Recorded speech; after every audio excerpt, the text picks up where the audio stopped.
जय महाराष्ट्र. खर तर आजचा हा आक्रोश मोर्चा हा यासाठी मी काढला कारण महाराष्ट्रातून एक एक प्रकल्प जे आपल्या हातातून निघून चाललेले आहेत ते आपल्या समोर मला डोळ्यांसमोर आणायचे, लोकांसमोर आणायचे. अरे जरा हे थांबवा ना, जरा आता शांत राहायचं, नंतर करा. जसं मला सचिन भाऊ देखील सांगत आहेत, आता हा आक्रोश मोर्चा जाहीर झाल्यानंतर महाराष्ट्रातले असतील, मावळमधले असतील, या पूर्ण आजूबाजूच्या परिसरातले सगळे तरुण तरुणी, ज्येष्ठ नागरिक, शिवसैनिक असतील, आता मला राष्ट्रवादी काँग्रेसचे कार्यकर्ते भेटले, आपल्या इकडचे शेळकेंना भेटले, आमदार, सगळेच हे सगळे लोक मला उत्स्फूर्तपणे फोन करतात. आता पण गाडीतून येताना मला अनेक लोक गाड्यातून भेटले, बाईक्सवर होते की साहेब आम्ही मोर्चाला येतोय, जरा थोडं हळू जा. पण हा मोर्चा जसं मी उतरल्यापासून बघतोय, एक वेगळा रोष, एक वेगळा राग आपल्या सर्वांच्या मनामध्ये आहे. आज या तळेगावमध्ये येत असताना मी थोडा विचार करत होतो, आठवण करत होतो आणि माझ्या मनात हेच दुःख होतं, थोडी खतखत ह्याच गोष्टीची होती की आज जसं आपण इथे सगळे जमलो आहोत, हा युवा आक्रोश मोर्चा जो आहे, जर हे आपलं महाविकास आघाडीचं सरकार असतं तर तो वेदांत फॉक्सकॉनचा प्रोजेक्ट आपण आणला असता, म्हणजे आणला असताच, आणि आज इथे जल्लोष मोर्चा झाला असता. आज खरं तर इथे जल्लोष मोर्चा झाला असता. पण दुःखाची गोष्ट ही आहे, कुचिक साहेब आपण देखील ह्या पूर्ण क्षेत्रात काम केलेलं आहे, नितीनजी तुम्ही काम केलेलं आहे, आणि तुम्ही अशा वेळी काम केलं जेव्हा इथे महाराष्ट्रात कामगारांना संधी होती, नोकऱ्यांसाठी संधी होती, रोजगारासाठी संधी होती, आणि तेव्हा तुम्ही युनियन बनवायला सुरू केलं. आपल्या शिवसेनेचे युनियन असेल, सचिन भाऊ तुम्ही देखील, आज भारतीय कामगार सेना असेल, स्थानिक लोक अधिकार समिती असेल, प्रत्येक पक्षाची अनेक वेगळ्या वेगळ्या ज्या कामगार पक्ष आहेत किंवा सेना असतील, ह्या त्यावेळी संधी होती. ती संधी आता आपण बघतोय की ह्या गेल्या 2-3 महिन्यामध्ये रोजगार मिळेल की नाही, म्हणजे ठीक आहे तुम्ही खोके घेऊन गेलात तर कदाचित सरकारमध्ये तुम्हाला काहीतरी मिळेल, पण आज महाराष्ट्रात चांगले कंपनी येत आहेत की नाही, रोजगाराची संधी उपलब्ध होणार की नाही, ह्याच्यावर मोठा प्रश्न पडलेला आहे. अरे जरा ड्रोन बाजूला करा ना, त्याचा आवाज जास्ती आहे. ते खोके सरकार सारखं आहे, आवाज जास्त आणि काम कमी, आणि हवेतच असतं, पायावर जमीन पायावर कधीच नसतं, आणि पायावर जमीन कधी नाही, खोके सरकार. पण ठीक आहे, हे असलं तरी हा आक्रोश जो आहे तो आज मला तरुणांच्या डोळ्यात दिसत आहे. खरं तर 2 आठवड्यापूर्वी मी एक साधा ट्विट टाकलं होता, जेव्हा अनिल अग्रवाल साहेबांनी, जे वेदांताचे चेअरमन आहेत, अध्यक्ष आहेत, त्यांनी जो एक ट्विट केलेला की आम्ही आता गुजरातच्या राज्यामध्ये चाललो आहोत, तिथे आम्हाला चांगली जागा मिळालेली, आणि तिकडच्या त्यांनी मुख्यमंत्र्यांचं आणि उद्योग मंत्र्यांचं त्यांनी कौतुक केलं की त्यांनी जी काही मेहनत घेतली, त्यांनी जे काही पाठपुरावा केला त्याचं त्यांनी कौतुक केलं, अभिनंदन केलं, आणि हा मोठा प्रोजेक्ट वेदांताचा गुजरातमध्ये मला वाटतं ढोलेरा गावात चाललाय असं त्यांनी जाहीर केलं. मला दुःख ह्या गोष्टीचं नाही की प्रोजेक्ट गुजरातमध्ये गेला, मला ह्या गोष्टीचं दुःख नाही की दुसऱ्या राज्यात गेला. ठीक आहे, ह्या देशामध्ये अनेक आपल्यासारखी राज्य आहेत जिथे अजून संधी निर्माण व्हायची आहे. महाराष्ट्र एक प्रगत राज्य आहे, आपण आर्थिक राजधानी आहोत या देशाची. अनेकदा आपण बघितलंय, वर्षानुवर्ष आपल्या स्वतःच्या मेरिटवर, स्वतःच्या हक्कावर आपण इथे रोजगार खेचून आणलेले आहेत, मोठे इंडस्ट्री खेचून आणलेले आहेत, ऑफिसेस खेचून आणले असतील, मध्ये एअर इंडियाचे असतील, आरबीआयचे असतील, इन्शुरन्स कंपन्यांचे असतील, केंद्र सरकारचे असतील, प्रायव्हेट कंपन्या असतील. आपल्याच राज्यात, ह्या देशातले जास्तीत जास्त उद्योजक आपल्या मुंबईत राहतात, पुण्यात राहतात, आपल्या राज्यात राहतात, ह्याचा मला अभिमान आहे. आणि हे पण मला माहित आहे, हे पण मला कळत असतं की देशाला जर आपल्याला पुढे न्यायचं असेल, संपूर्ण देशाचं जर प्रगती बघायची असेल, तर महाराष्ट्रात काय सगळ्या राज्यांमध्ये आपल्यासारखी जे राज्य असतील, ज्यांना रोजगार पाहिजे, आपल्यासारखी जेवढी राज्य असतील या देशात, ज्यांना रोजगाराची संधी खेचून आणायची, त्यांचा देखील तो अधिकार बनतो की त्यांनी देखील केंद्र सरकारकडे असेल किंवा ह्या प्रायव्हेट कंपन्यांकडे असेल, पाठपुरावा करून ही कंपन्या किंवा हे केंद्र सरकारचे जे मोठे प्रोजेक्ट असतात आपापल्या राज्यांमध्ये कसे खेचू शकतात, हा त्यांचा अधिकार आहे. आणि हे आपण करणं गरजेचं आहे, कारण देशातला प्रत्येक कानाकोपरा जेव्हा जिथे रोजगाराची संधी उपलब्ध होईल तेव्हाच आपण देशाला पुढे नेऊ शकू, ह्या विचारांनी आपण सगळे काम करत असतो. पण दुःख या गोष्टीचं होतं मला की जो प्रोजेक्ट 100% ठरलेला की हा महाराष्ट्रात येणारच, जो प्रोजेक्ट 100% ठरलेला ह्या तळेगावमध्येच येणार, जो प्रोजेक्ट 100% ठरलेला की इथून बाजूलाच येणार, मग तो प्रोजेक्ट सरकार बदलल्यानंतर बरोबर तुम्ही पळवला कसा? म्हणजे तुम्ही ज्या राज्यात आमचे 40 आमदार पळवून नेलेत, ते आमदार आता गुजरातमधून गुवाहाटी, गुवाहाटीमधून सुरत, सुरतमधून नाही सुरत गुवाहाटी, तिथून गोवा, तिथून महाराष्ट्रात आणले. तसा हा वेदांता फॉक्सकॉनचा तुम्ही प्रोजेक्ट केला, आता गुजरातमधून गुवाहाटीला पाठवणार आहात का? तिथून मग गोव्यात आणणार आहात का? आणि मग परत महाराष्ट्रात आणणार आहात का? मला अजूनही आठवतं की जानेवारीच्या आसपास साधारण 21 की 22 जानेवारी ह्याच वर्षाचं आम्ही त्या तारखेला झूम कॉलवर, कारण त्यावेळी देखील कोविडचे रुग्ण हे झपाट्याने वाढत होते आणि त्यावेळी देखील आम्ही अनिल अग्रवाल साहेबांबरोबर झूम कॉल केला. सचिन भाऊ आपल्याला माहिती असेल, मी होतो, देसाई साहेब होते, प्रफुल्ल पटेल साहेब होते, कारण त्यांची ती ओळख होती. आम्ही त्यांना विनंती केली की आम्हाला त्यांच्याशी भेट करून द्या. केंद्र सरकारचा एक चांगला प्रस्ताव आलेला आहे की सेमीकंडक्टर चिप जो गाड्यांमध्ये लागतो, ते जर प्रोडक्शन करायचं असेल, त्याचं मॅन्युफॅक्चरिंग करायचं असेल, तर त्याच्यासाठी त्यांनी डिसेंबरमध्ये मागच्या वर्षाच्या 76,000 कोटीची सबसिडी ही जाहीर केली होती. आणि त्यांनी असंही सांगितलं की जी कुठची राज्य आमच्याकडे प्रस्ताव पाठवतील, चांगल्यात चांगल्या प्रस्तावाला आम्ही पाठिंबा देऊ आणि तिथे आम्ही त्या राज्यांमध्ये आणू. आम्ही त्याच प्रस्तावाचं, त्याच जे काही ही स्कीम होती सेमीकंडक्टरची 76,000 कोटीची जी सबसिडी होती, त्याचा पाठपुरावा करून जानेवारीमध्ये पहिली बैठक झाली.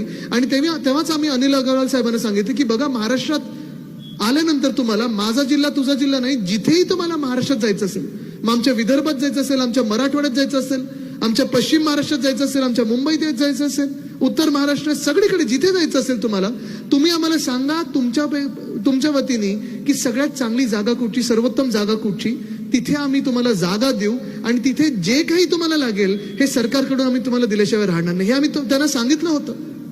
त्यानंतर अनेकदा बैठका झाल्या. मे मध्ये आमची डॅव्हॉसमध्ये बैठक झाली. त्याच डॅव्हॉसमध्ये मी होतो, सुभाष देसाई साहेब होते, उद्योग मंत्री आपले नितीन राऊत साहेब होते, आणि आम्ही तिघांनी मिळून डॅव्हॉसमध्ये गेल्यानंतर 3 दिवसामध्ये ह्याच महाराष्ट्रासाठी 80,000 कोटीची गुंतवणूक आपण महाराष्ट्रासाठी आणली होती. तुम्ही विचार करा केवढे रोजगार उपलब्ध होऊन देणार आहेत आपण. पण हे सगळं होत असताना दुसरीकडे इतर रोजगाराचा विषय सुरू होता. म्हणजे जे विरोधी पक्षात बसले होते आणि जे आमच्याच बाजूला 40 गद्दार लोक जे होते, खोके सरकार बनवायचा विचार करत होते, त्यांच्यावर जी काही दडपणं असतील ती असतील, मला माहिती नाही, कदाचित तुम्हाला माहिती असतील दडपणं काय आहेत. नाही ऐकू नाही आलं, मला नाही ऐकू नाही आलं. आता ही जी काही दडपणं तुम्ही म्हणताय कदाचित असू शकतात, पण हेच स्वतःला वाचवायला महाराष्ट्राला मागे टाकायला निघाले होते. तुम्ही विचार करा, जो प्रोजेक्ट 100% तळेगावमध्ये येणार होता, मला वाटतं झी चॅनल असेल, TV9 असेल, अनेक टीव्ही चॅनलनी आणि अनेक बातम्यांमध्ये देखील आपण बघितलं होतं की महाराष्ट्रात आणि गुजरातमध्ये जो काही फरक त्यांनी दाखवला, मग आपल्या तळेगावमध्ये आणि तिथे गेलेल्या डोलेरामध्ये जो काही फरक दाखवला हा आपल्या समोर आहे. या महाराष्ट्रामध्ये आपण त्याच वेदांता फॉक्सकॉनच्या कंपनीला 10,000 कोटीची सबसिडी जास्ती देणार होतो, गुजरातपेक्षा अधिक देणार होतो. याच महाराष्ट्रामध्ये आपण 1200 एकरची जागा पुण्यामध्ये, तळेगावमध्ये आपण देणार होतो. हे सगळं ठरलेलं, आणि आपण ती जागा असेल, वीज असेल, पाणी असेल, पुढच्या 40 वर्ष किंवा पुढच्या 99 वर्षासाठी जो काही आपण करार करणार होतो तो लोकांच्या समोर आलेला होता. आणि तरी दुसरीकडे कसे गेले, जिथे पाणी नाही, जिथे वीज नाही, अजून तिकडचं आजूबाजूचं इन्फ्रास्ट्रक्चर बनायचं, तिथे गेलेच कसे, हा मला प्रश्न पडतो. जसं मी सांगितलं ना की गुजरात बद्दल मी काही चुकीचं बोलणार नाही, कारण त्यांनी त्यांचं कर्तव्य पार पाडलं. तिकडचे जे उद्योग मंत्री आहेत त्यांनी जेव्हा बघितलं की इथे सरकार बदललं आहे, इथे घटनाबाह्य सरकार बनलेलं आहे, हे सरकार जे कोसळणार आहे, कोसळणार म्हणजे कोसळणार तुम्ही लिहून घ्या, हे खोके सरकार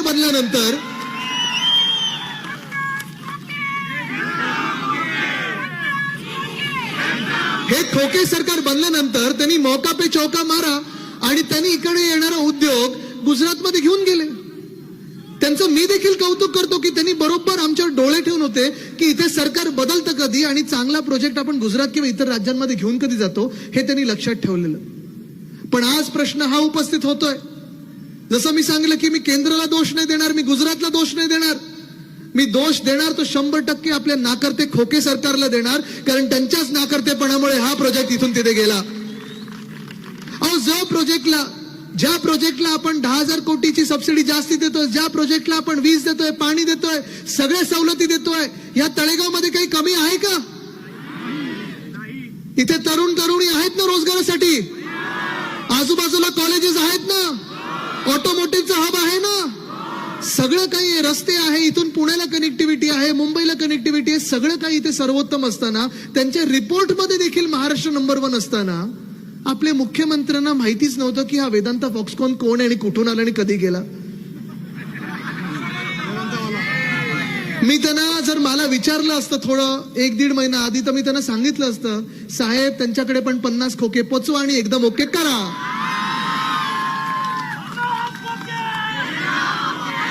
पण ह्या राज्यात चाललंय तरी काय तुम्ही बघा की ज्या मुख्यमंत्र्याने, एक तर खऱ्या मुख्यमंत्री कोण आहेत हे मला पण अजून कळलं नाही ना कोणालाच कळलंय. खरा मुख्यमंत्री कोण हे आपल्याला अजून राज्याला माहिती नाही.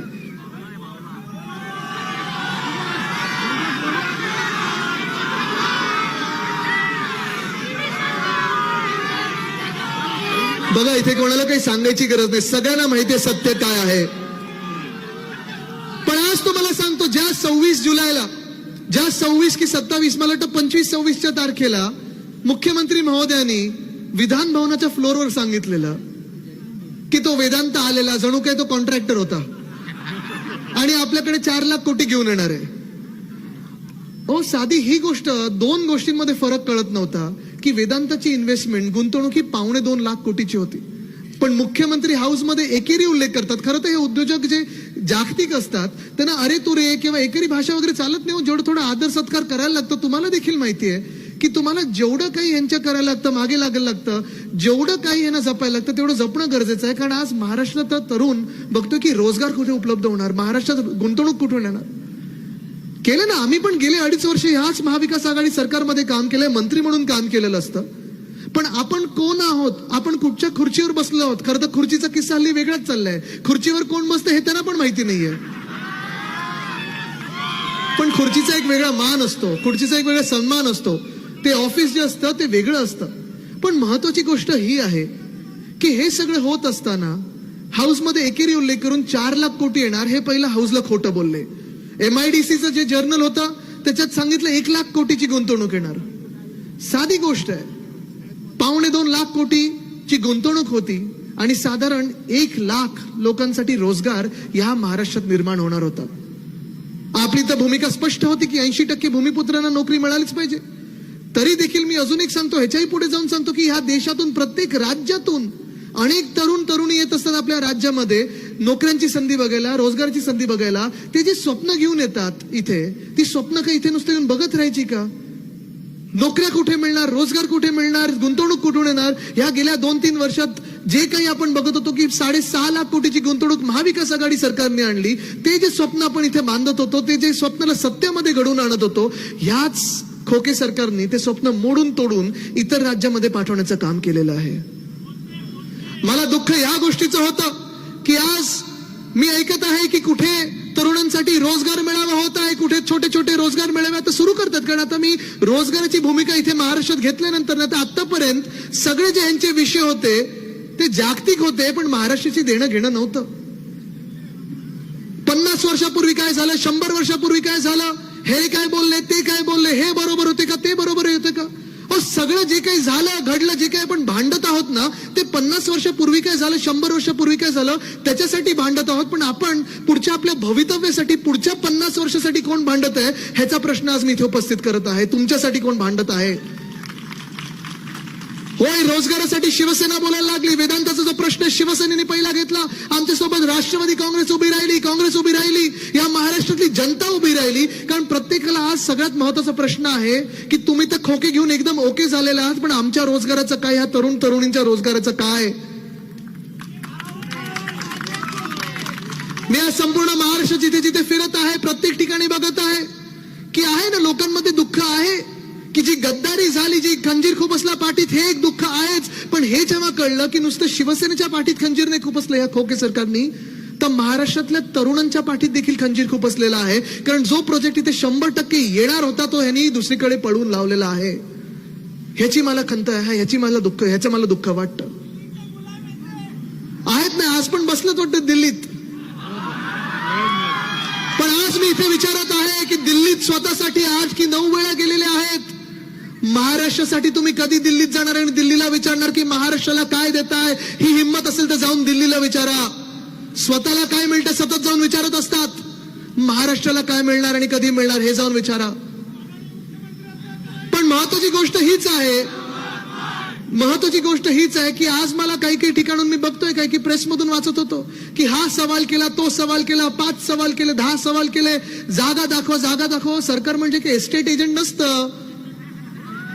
सरकारमध्ये जे काही होतं ते पारदर्शकपणे होतं. आम्ही दाखवलेलं होतं सरकार कसं चालतं. आमच्या वेळी आमच्या 2-2.5 वर्षाच्या काळामध्ये कोविड असताना देखील 6.5 लाख कोटीची गुंतवणूक या महाराष्ट्रात आणली आणि ती गुंतवणूक जी होती ती आम्ही करून दाखवली त्या महाराष्ट्रामध्ये. पण आज बघा काय चाललंय या राज्यामध्ये. जसं आज वेदांता फॉक्सकॉन निघून गेलेला आहे तसं दुसरा मोठा प्रोजेक्ट जो बल्क ड्रग पार्क होता तो देखील आपल्या राज्यातून निघून गेलेला आहे. काय कारण असावं या बल्क ड्रग पार्कचं इथून निघून जाण्याचं? बल्क ड्रग पार्कसाठी आम्ही मागच्या ऑगस्टमध्ये केंद्र सरकारला लिहिलं होतं की महाराष्ट्राला बल्क ड्रग पार्कची गुंतवणूक द्या. महाराष्ट्रामध्ये आम्ही रोह्यात इथे म्हणजे रायगड जिल्ह्यामध्ये जसं वेदांत फॉक्सकॉन आपण पुणे जिल्ह्यात आणणार होतो तसंच रायगड जिल्ह्यामध्ये आपण रोह्यात बल्क ड्रग पार्क करणार होतो. आपल्या महाराष्ट्रामध्ये अनेक असे उद्योग आहेत जे फार्मास्युटिकल मध्ये आहेत. मला वाटतं इथे पुण्यातच सिरम इन्स्टिट्यूट आहे. नुसतं देशात नाही तर जगात जास्तीत जास्त इंजेक्शन बनवणारं, वॅक्सिन बनवणारी इन्स्टिट्यूट आपल्या महाराष्ट्रात आहे. हे आपल्याला अभिमानाची गोष्ट असायला पाहिजे. हेच आम्ही तिथे सांगितलेलं की आम्हाला इथे बल्क ड्रग पार्क द्या. आमच्या महाराष्ट्रामध्ये 394 फार्मसी कॉलेजेस आहेत. म्हणजे तुम्ही विचार करा फार्मसीचे विद्यार्थी किती आहेत. तुम्हाला जर वाटत असेल की इथे तसे तरुणी शिकले नसतील तर इथे येऊन जरा तळेगावमध्ये या, रोह्यात या, आमच्या संभाजीनगरला जा, आमच्या नागपूरला जा, कोल्हापूरला जा, ठाण्यात जा, मुंबईत जा आणि बघा इथे तरुणी जे आहेत ते शिकलेले सवरलेले कसे आहेत. नुसतं बघतायत, वाट बघतायत, ती रोजगाराची वाट बघत आहेत. पण महाराष्ट्रामध्ये एवढे फार्मसीचे कॉलेजेस असून महाराष्ट्रामध्ये आपण 2,500 कोटीची सबसिडी देऊन, सवलत देऊन, महाराष्ट्रामध्ये आपण रोह्यात जागा देऊन, वॅक्सिन प्रोड्युसर जास्तीत जास्त असून, एक्सपोर्ट प्रिपेअर्डनेस मध्ये सगळ्यात जास्तीत जास्त असून बल्क ड्रग पार्क देखील एक गेला गुजरातला, दुसरा गेला आंध्र प्रदेशला, तिसरा गेला हिमाचल प्रदेशला, पण महाराष्ट्रात आलाच नाही. ह्याचं दुःख मला वाटतं.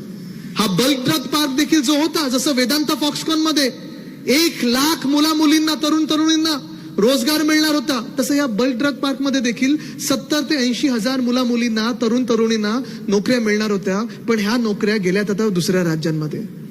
जसं मी सांगितलं मला दुसऱ्या राज्यांमध्ये जाण्याचं दुःख नाही, तिथे देखील आलाच पाहिजे.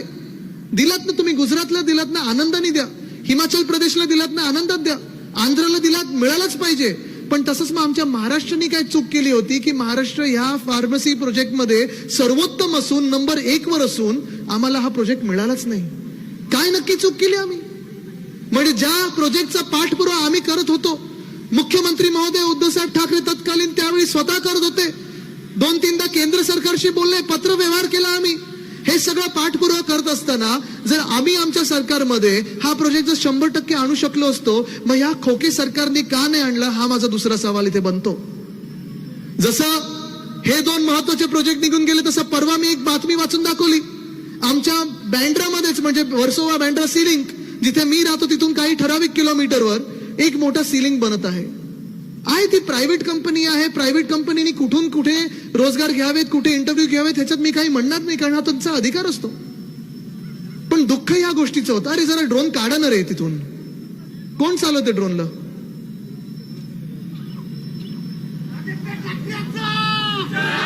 जे मी सांगत होतो की वर्सोवा बँड्रा सीलिंग साठी जे रोजगार पाहिजे होते त्याचं क्वालिफिकेशन सोपं होतं. BE civil engineer. Civil engineer किती असतील आपल्या महाराष्ट्रामध्ये? इथे आहेत का कोण? हात वरती करा. बातमी वाचली तुम्ही? ती वाचली का बातमी? वाचली ना.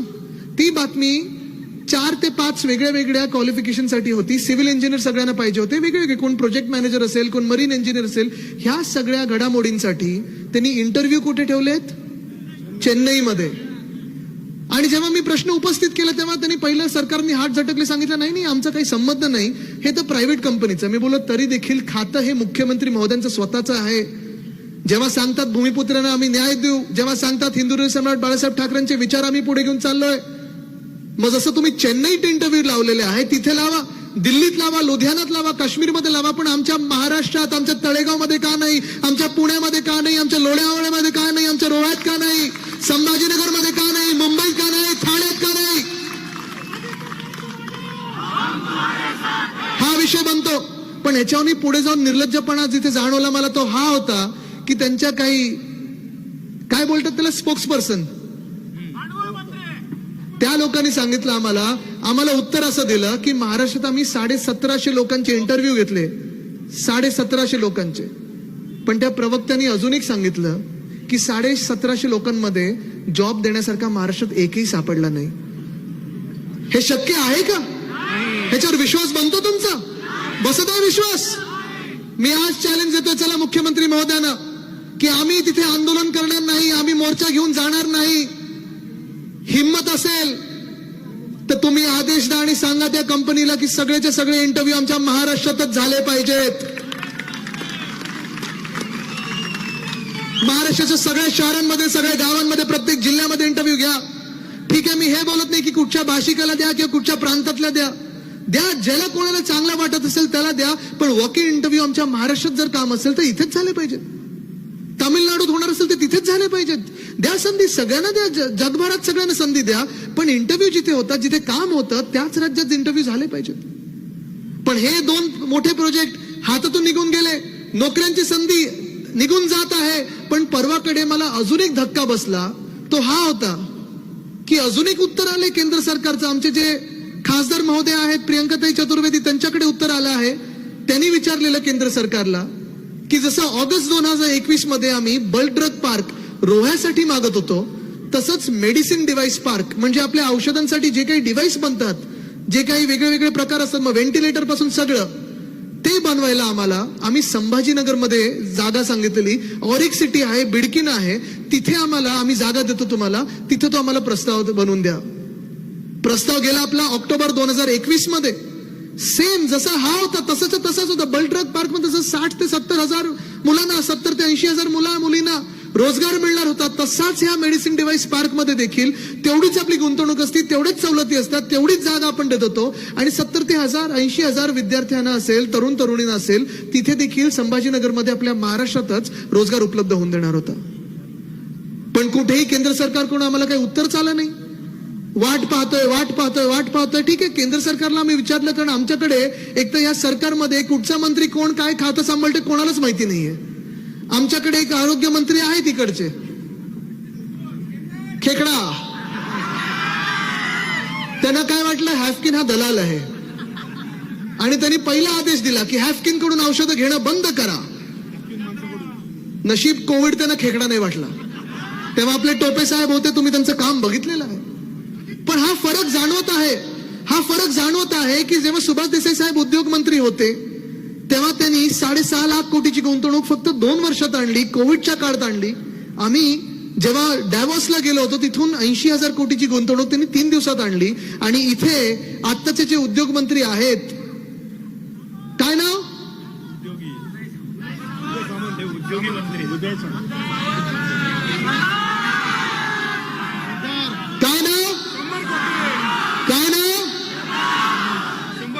त्यांना जेव्हा प्रश्न विचारला पहिला, जेव्हा मी ट्विट केलं की वेदांताबद्दल तुमचं काय मत आहे, वेदांत इथून निघून गेला, ते बोलतात मला माहिती नाही, थोडी माहिती घेऊन सांगतो. म्हणजे तुम्ही विचार करा, आता पण हसलेलो आहे, पण महाराष्ट्राला किती मोठी धोक्याची घंटा आहे विचार करा. ज्या उद्योग मंत्र्याला माहिती नाही की 2.25 लाख कोटीची गुंतवणूक आपल्या राज्यातून निघून गेलेली आहे, ज्या उद्योग मंत्र्याला माहिती नाही की 1 लाख रोजगार निर्माण करण्याची जी क्षमता आहे, असा रोजगारचा जो मोठा प्रस्ताव होता तो आपल्या राज्यातून निघून गेलेला आहे, जो उद्योग मंत्री असं सांगतो की माहिती घेऊन सांगतो, काय हालत असेल आपल्या आता राज्याची, तुम्ही जरा विचार करा. परत दुसऱ्या दिवशी मी बल्क ड्रग पार्कचा विषय घेतल्यानंतर परत तेच माहिती नाही, जरा मी विषयाची माहिती घेऊन सांगतो आणि आपण अजून मोठा प्रस्ताव आणू आणि मोठा प्रोजेक्ट आणू. गाजर तुम्हाला मिळालेला आहे, गाजर तुम्हाला मिळाला होता खोके सरकार बनवताना. महाराष्ट्राला गाजर देऊ नका, महाराष्ट्रात गाजर वाटपची गरज नाही. तुम्हाला कोणाला गाजर पाहिजे का? गाजर पाहिजे की रोजगार पाहिजे? गाजर पाहिजे की रोजगार पाहिजे? गाजर पाहिजे की रोजगार पाहिजे? रोजगार पाहिजे आपल्या सर्वांना. आम्हाला कोणाला गाजर नको ना चॉकलेट हवंय, आम्हाला खोके पण नको आहेत. आम्हाला ह्या महाराष्ट्राला तुम्ही ओके करून द्या, तर आणि तरच आम्ही तुम्हाला सरकार म्हणून मानू, नाही तर आम्हाला माहिती आहे तुम्ही खोके सरकार आहात. अहो, आमच्या पाठीवर 40 वार तुम्ही करून गेलेले आहात, पण ह्या महाराष्ट्राच्या तरुणांवर का वार करतात? तुम्हाला वेदांता फॉक्सकॉन निघून गेलं ते माहिती नव्हतं, बलड्रथ पार्क निघून गेला ते माहिती नव्हतं, एअरबसचा जो आता प्रस्ताव आहे तो देखील आम्ही मागच्या वर्षीपासून पाठपुरावा करत आहोत. जसा वेदांता फॉक्सकॉन आम्ही ह्याच तळेगावमध्ये आणणार होतो, जसा बलड्रथ पार्क आम्ही रोह्यामध्ये आणणार होतो, जसा मेडिसिन डिव्हाइस पार्क आम्ही संभाजीनगरमध्ये आणणार होतो, तसं एअरबस टाटासाठी देखील आम्ही पाठपुरावा करत आहोत. ते आमच्या नागपूरसाठी, आमच्या मिहानसाठी. आज मी इथूनच सांगत आहे, ते मुख्यमंत्री परत आले असतील तर, नाही तर तिथे असाल तर तातडीने तिथे जा आणि सांगा परत दिल्लीमध्ये की एअरबसचा तरी प्रस्ताव मान्य करा, कमीत कमी तो तरी महाराष्ट्राला द्या. कारण झालं असं आहे, जेव्हा ही शपथविधी झालेली, जेव्हा हे सरकार बनलं, आणि मी असं सांगतो हे सरकार बेकायदेशीर आहे, घटनाबाह्य आहे, बेईमानांचं सरकार, हे कोसळणार म्हणजे कोसळणार. हे सरकार नाहीये, सर्कस आहे, सर्कस आहे. पण आज जेव्हा मी हे सांगत आहे की तुम्हाला सरकारमधून काम करत असताना माझ्या गटात कोण येते, माझ्या गटात कोण येते, ह्याला फोडू की त्याला फोडू, ह्याला फोडू की त्याला फोडू, माझ्या गटात कोण येते, माझ्या गटात कोण येते, एवढंच चाललंय. पण माझ्या महाराष्ट्रात गुंतवणूक कोण आणतंय ह्याच्यावर तुमचं लक्ष नाहीये. जेव्हा जेव्हा जेव्हा जेव्हा तुम्ही दिल्लीला गेला, जसं मी सांगितलं, स्वतःसाठी गेलात, कधी महाराष्ट्रासाठी गेला नाहीत. जेव्हा जेव्हा तुम्ही इथे तिथे बघितलेलं आहे माझ्या बरोबर कोण येतो, तर तुमच्या राक्षसी महत्वाकांक्षांसाठी कोण येतो तुमच्यासोबत, हा तुम्ही विचार केलेला आहे. पण ह्या महाराष्ट्राच्या तरुणांसाठी कधीच विचार नाही केला तुम्ही. आज तुम्ही बघा, महिलांवर जे अत्याचार चालू आहेत, कोणी त्याच्यावर आवाज उठवायला तयार नाहीये.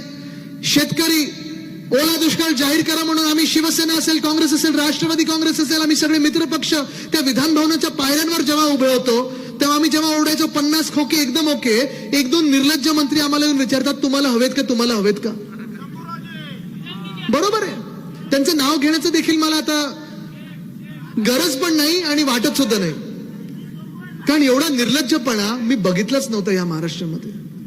जी काही आपल्या राज्याची एक वेगळी संस्कृती होती, मग राजकीय संस्कृती असेल, एक पातळी जपून आपण बोलायचो.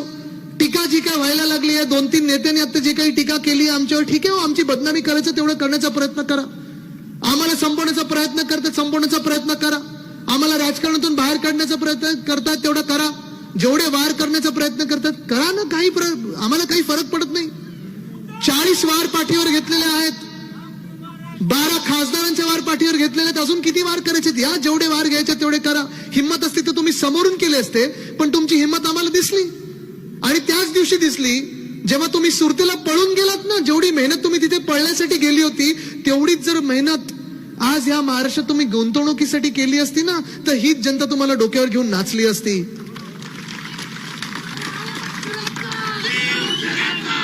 पण आज या महाराष्ट्रामध्ये जे 40 गद्दार आहेत, कसे थैथयाट करत आहेत, कसं एक हैवान माचवलेलं सगळीकडे तुम्ही बघा. कोणीतरी एक गद्दार आमच्या दादरमध्ये, आमच्या मुंबईमध्ये गणपती बाप्पाच्या विसर्जनाची मिरवणूक चालू असताना पिस्तूल काढलं आणि मग जेव्हा पोलीस स्टेशनमध्ये नेलं, पोलिसांवर त्यांनी गोळ्या चालवल्या. 2 शेल त्या पोलीस स्टेशनमध्ये आहेत. हे तुमचं हिंदुत्व का, की जेव्हा आमच्या धर्माच्या मिरवणुकी असतात, आमच्या गणपती बाप्पाच्या मिरवणुकी असतात, काहीतरी दंगा फसाद व्हावा म्हणून तुम्ही त्या गणपती बाप्पाच्या मिरवणुकीमध्ये पिस्तूल चालवणं, हे तुमचं हिंदुत्व आहे? कसं चाललं हे राज्य? पण त्या आमदारावर काही कारवाई अजून झालेली नाहीये. मी परवाकडे ऐकत होतो, नाशिकमध्ये असेल किंवा कर्जतमध्ये असेल, तिकडचे जे 2-4 गद्दार आमदार आहेत, जातात कुठच्याही इंडस्ट्रीमध्ये जातात, कितीही पैसे मागतात, तलवारी बंदुका घेऊन जातात आणि जे काही पाहिजे त्यांना करत असतात. मुख्यमंत्र्यांना सांगितलं तसं सांगतात, नाही मी त्यांना सांगतो थोडं रिझनेबल राहा आणि पुढे काम चालवा. कोणीतरी जाऊन कुठच्या तरी कॉन्ट्रॅक्टरला मारून येतं, कुठेतरी कोण दमदाटी करत असतं. हे सगळं जे तुम्ही गुंडाराज चालवलेला ना, भाईगिरी चालवली ना, ती बंद करा आणि महाराष्ट्राच्या तरुणांसाठी विचार करायला सुरू करा, तर आणि तरच तुम्हाला ही महाराष्ट्र इथे फिरू देतील. पण हे जे काही राज्य जसं चाललेलं आहे, हे काही खरं नाहीये. आज जे काही चित्र या महाराष्ट्रात आहे, जेव्हा मी वेदांताचा विषय घेतला, जेव्हा मी या बलड्रथ पार्कचा विषय घेतला, जेव्हा मी एअरबसचा विषय घेतला, त्याच्यानंतर मला बातमीत ऐकू आलं की आता जी MIDC मध्ये स्थगिती दिली होती हजारो कोटीच्या गुंतवणुकीला, ती स्थगिती आता उठवण्याच्या विचारात आहेत. अजून उठवलेली नाही, कुठेही स्पष्टीकरण आलेलं नाही. जे काही स्पष्टीकरण येत आहेत ते ट्विटरवर येत आहेत, व्हॉट्सअप युनिव्हर्सिटीमध्ये येत आहेत, पण कुठेही अधिकृत सरकारकडून स्पष्टीकरण आलेलं नाही. अपेक्षित काय आपल्याला? व्हॉट्सअप अपेक्षित आहे की सरकारने बोलावं की हे बरोबर आणि हे चुकीचं आहे? काय अपेक्षित आहे तुम्हाला? सरकार. पण सरकार नाहीच आहे आपल्याकडे. जे आहे ते खोके सरकार आहे. खोके सरकार एकदम ओके आहे. आणि हेच आज मी तुम्हाला विचारायला आलेलो आहे की आज महाराष्ट्रात जे काही चाललेलं आहे हे तुम्हाला मान्य आहे का?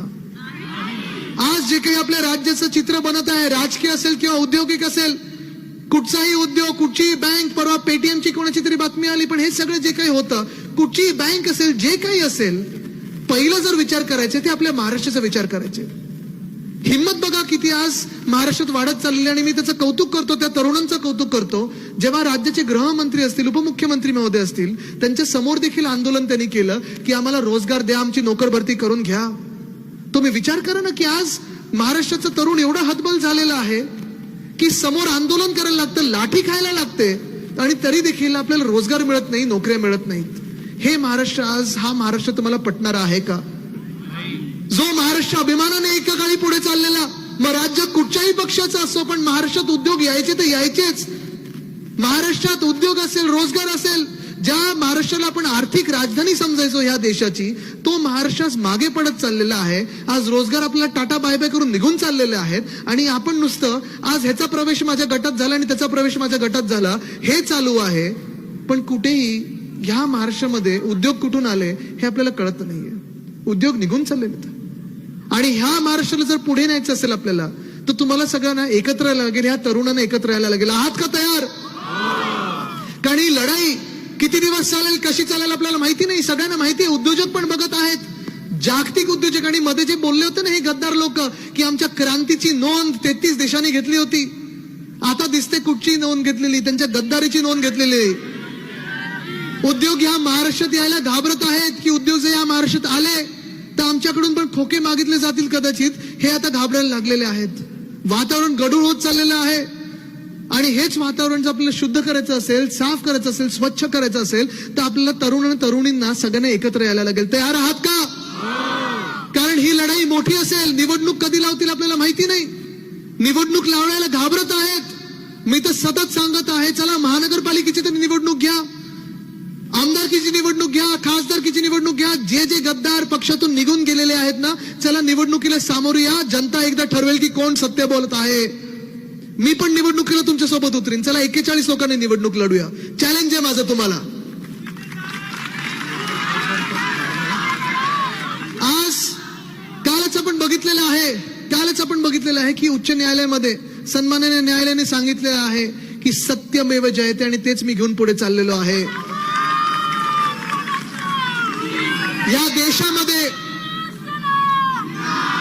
या देशामध्ये सत्यमेव जयतेला महत्व आहे, सत्तामेव जयतेला नाही. आणि आम्ही सत्तेसमोर झुकणार नाही. नमन करू ते सत्याला करू, पण सत्तेला नाही झुकणार. आज जसा आक्रोश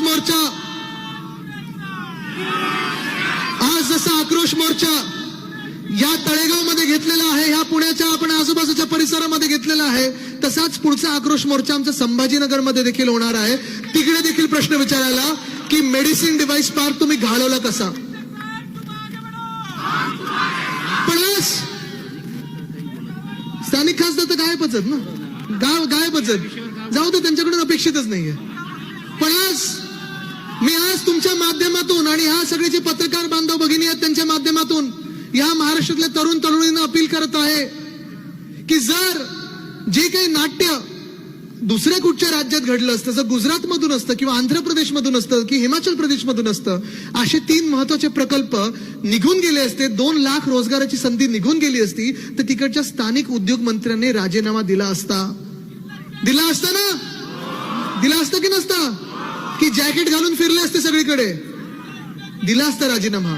आज मी तरुण तरुणींना अपील करत आहे की जिथे जिथे हे खोके सरकार येईल त्यांना नुसतं हात जोडून एवढंच विचारा की माझ्या हक्काचा रोजगार तुम्ही दुसऱ्या राज्यात पाठवला का? एवढं विचारायला उत्तर मिळालं तर मला सांगा. कारण उत्तर देणार नाहीत. खोके सरकार हे राजकारणात व्यस्त आहे, घाणेरड्या राजकारणात व्यस्त आहे. राजकारण सुधारायचं असेल तर आपल्या सर्वांना एकत्र यायला लागेल. तयार आहात?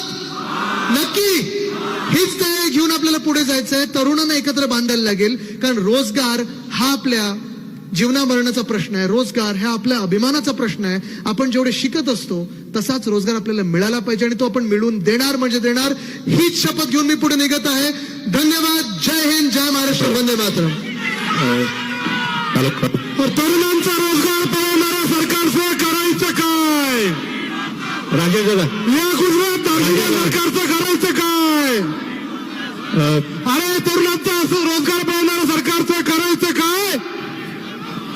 या गुजरात दार्जिलिंग सरकारचं करायचं काय? आणि निश्चित ही कटार त्याच गद्दारांची कुठं देतोय कट्यार